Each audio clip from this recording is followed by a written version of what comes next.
Assalamualaikum warahmatullahi wabarakatuh dan selamat siang. Perkenalkan, nama saya Mulyani Imi Paundanan dari kelas 2C D3 Administrasi Bisnis Politeknik Negeri Ujung Pandang.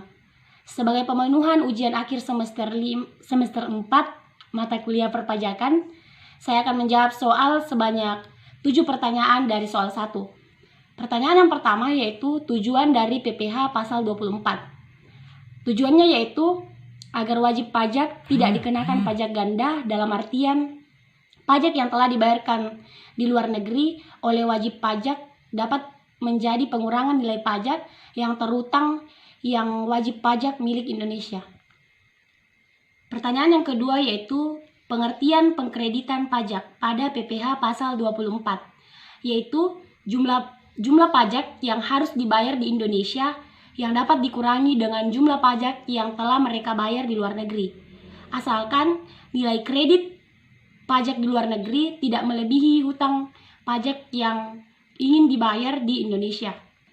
Pertanyaan yang ketiga yaitu PPh pasal 26, yaitu pajak penghasilan yang dikenakan atas penghasilan yang diterima oleh wajib pajak di luar negeri dari Indonesia selain bentuk usaha tetap atau BUT di Indonesia.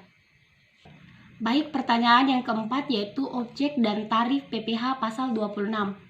Premi asuransi, reasuransi yang dibayarkan pada perusahaan asuransi LN atau kecuali memiliki BUT di Indonesia, itu dikenakan tarif 20% neto final.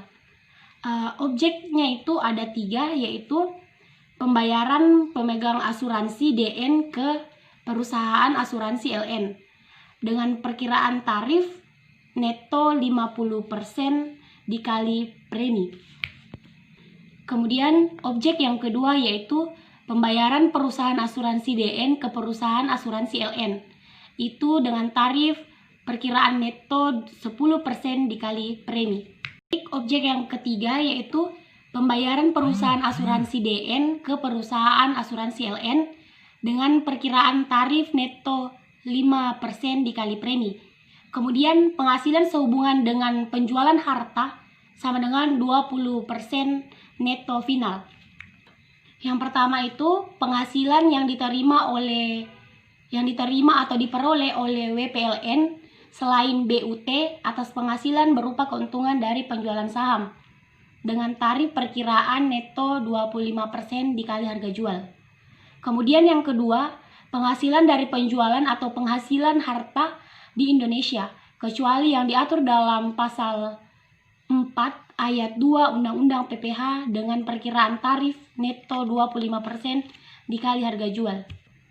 Baik, pertanyaan yang kelima yaitu apa pengertian dari PPN? PPN adalah pungutan yang dikenakan dalam setiap proses produksi maupun distribusi. Pertanyaan yang keenam, perbedaan mekanisme umum dan mekanisme khusus dalam PPN. Di sini saya mengambil contoh tentang mekanisme umum dan mekanisme khusus. Mekanisme umum itu misalnya dari PTB ke PTC merupakan masukan, kemudian dari PTA ke PTB merupakan keluaran. Nah, itu dengan rumus pajak keluaran dikurang dengan pajak masukan. Jadi pajak keluaran itu sebesar 120 dan pajak masukan itu sebesar 100. Jadi itu dikurangkan 120 dikurang 100 sama dengan 20. Jadi itu dimasukkan ke dalam kas negara. Kemudian untuk mekanisme khusus sendiri hampir sama dengan mekanisme umum. Misal dari PTA ke PTB merupakan masukan, kemudian PTB ke PTC merupakan keluaran. Tetapi rumusnya di sini yang berbeda. Pajak keluaran dikurang dengan pajak masukan merupakan hasil dari lebih bayar. Seperti 0 dikurang 100 sama dengan 100. 100 itu merupakan hasil dari kas negara. Baik, pertanyaan yang ketujuh yaitu alur pelaporan SPT. Tutorial penyampaian SPT. Yang pertama itu buka situs www.pajak.id lalu login. Kemudian isi NPWP, password, dan kode keamanan, lalu klik login. Setelah muncul dashboard digital perpajakan, kemudian klik tab lapor. Setelah itu buat SPT, Anda akan diberi pertanyaan terkait dengan status Anda. Anda bisa mengisi dengan formulir panduan atau upload SPT. Baik, saya akan menjawab soal 2, yaitu PPh pasal 26. PT Sinar Gemilang di Semarang memperoleh penghasilan dalam tahun 2014 sebagai berikut. Penghasilan dalam negeri sebesar 400 juta rupiah. Dan penghasilan dari luar negeri, yaitu dari Vietnam, ada tarif pajak sebesar 20% dengan 200 juta rupiah. Hitunglah PPh pasal 24 atau kredit pajak luar negeri dari PT Sinar Gemilang tahun 2014. Perhitungan PPh pasal 24 adalah sebagai berikut. Pertama itu kita menghitung total penghasilan kena pajak. Penghasilan dalam negeri sebesar 400 juta rupiah. Kemudian penghasilan dari luar negeri, yaitu dari Vietnam, sebesar 200 juta rupiah. Jadi penghasilan dalam negeri dan penghasilan dari luar negeri itu dijumlahkan, jadi 400 juta rupiah dijumlah dengan 200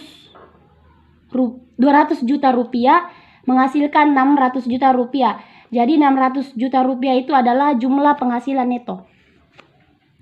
Kemudian menghitung total PPh terutang. Rumus dari total PPh terutang, pajak terutang 25% dikali dengan 600 juta rupiah. 600 juta rupiah ini diperoleh dari jumlah neto penghasilan sebelumnya.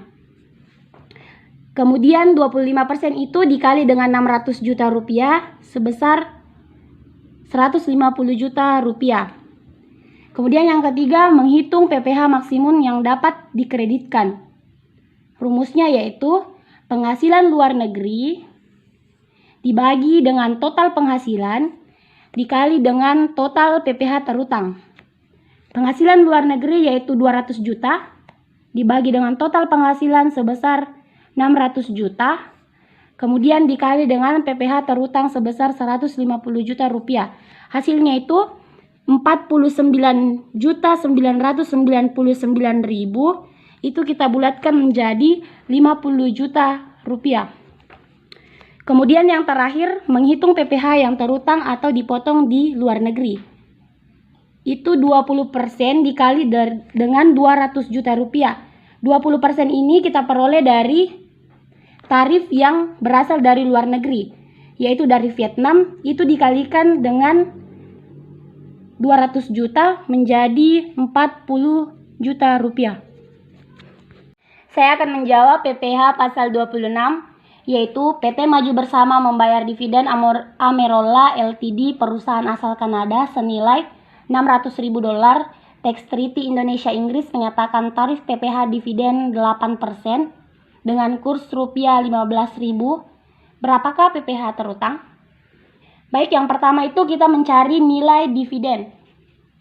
Untuk mencari nilai dividen, kita mengambil nilai kurs rupiah sekarang, yaitu 15.000 rupiah dikali dengan 600.000 dolar, itu mendapatkan nilai 9.330.000 rupiah. Kemudian PPh pasal 26, itu kita ambil 8% dari tarif PPh dividen dikali dengan bruto. Brutonya itu senilai 9.330.000 rupiah. Jadi 800% dikali 9.330.000 rupiah mendapatkan nilai 720.026.400 rupiah. Sekian dari saya, kurang dan lebihnya mohon dimaafkan. Wassalamualaikum warahmatullahi wabarakatuh dan selamat siang.